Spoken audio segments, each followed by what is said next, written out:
নমস্কার বন্ধুরা, দেখুন আজকে তৈরি করব ডাল এবং ওটসের রুটি। তো এই রেসিপিটি আপনারা যারা ওয়েট লস করতে চান অবশ্যই এইভাবে বানিয়ে খেয়ে দেখবেন। আশা করি খুবই উপকৃত হবেন। তো এখানে আমি নিয়েছি 3 রকমের ডাল, মুসুর ডাল, মটর ডাল এবং মুগ ডাল। এটাকে আমি ভালো করে একটু ধুয়ে 2-3 ঘন্টার জন্য একটু ভিজিয়ে রেখে দেবো, এতে করে ডালটা সুন্দর ভিজে উঠবে।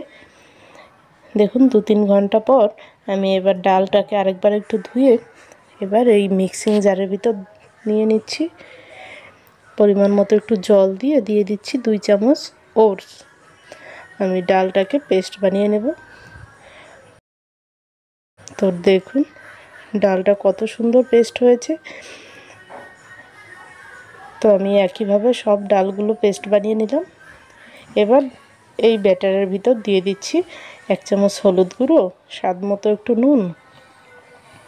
ব্যাস, এবার আমি ভালো করে একটু মিশিয়ে নেব। তো দেখুন আমার ব্যাটারটা রেডি হয়ে গেছে। এদিকে একটা প্যান গরম করে এই ব্যাটার থেকে 2 চামচ করে ব্যাটার তুলে আমি প্যানের উপর দিয়ে দিলাম। আর ঠিক এই চামচের পিছনটা দিয়ে এইভাবে ঘুরিয়ে ঘুরিয়ে একদম ধোসার মতো করে বানিয়ে নিলাম। এবার ঢাকা দিয়ে দিচ্ছি 2 মিনিটের জন্য। তো দেখুন 2 মিনিট পরে এসে আমি ঢাকনাটা আলগা করি। ঢাকনাটা আলগা করার পর 5 সেকেন্ডের মতো একটু আলগা রেখে দেবেন। দেখবেন এমনিতেই সাইড দিয়ে ছাড়তে শুরু করেছে। তো আমি উল্টো ওপাশটাও একটু ভেজে নিলাম। দেখুন এই পাশটাও সুন্দর ভাজা হয়ে গেছে। আমি নামিয়ে নিচ্ছি। তো ঠিক এই একইভাবে আমি সব রুটিগুলো বানিয়ে নেব। তো দেখুন এই রুটিটা কতটা সফট এবং ভিতরটাও কতটা জালিদার হয়। এটা খেতেও কিন্তু খুবই মজার লাগে। আর এই রুটিটা 2টো রুটি খেলেই মোটামুটি আর খিদেও পায় না। দেখুন কতটা সফট হয়েছে, একদম হাতের মুঠির ভিতর চলে আসছে।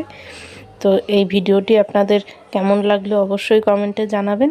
ভালো লাগলে চ্যানেলটি সাবস্ক্রাইব করে পাশে থাকবেন অবশ্যই নতুন নতুন ভিডিও দেখার জন্য। তো দেখুন বন্ধুরা, এই ডাল আর ওটসের এই রুটি খুবই সুস্বাদু একটি খাবার। আর এটা খেয়ে আমি 1 মাসে 6 কেজি ওয়েট কমিয়েছি। তো এটা অনেকক্ষণ পেট ভর্তি থাকে, মনেই হয় না যে আমি ভাত খাইনি বা কিছু। তো এটা আপনারা এইভাবে যারা ওয়েট লস করতে চান তারা এটা খেতে পারেন। ওটাও দারুণ। তো বাড়িতে যে কোনো সবজি তার সঙ্গে এই রুটি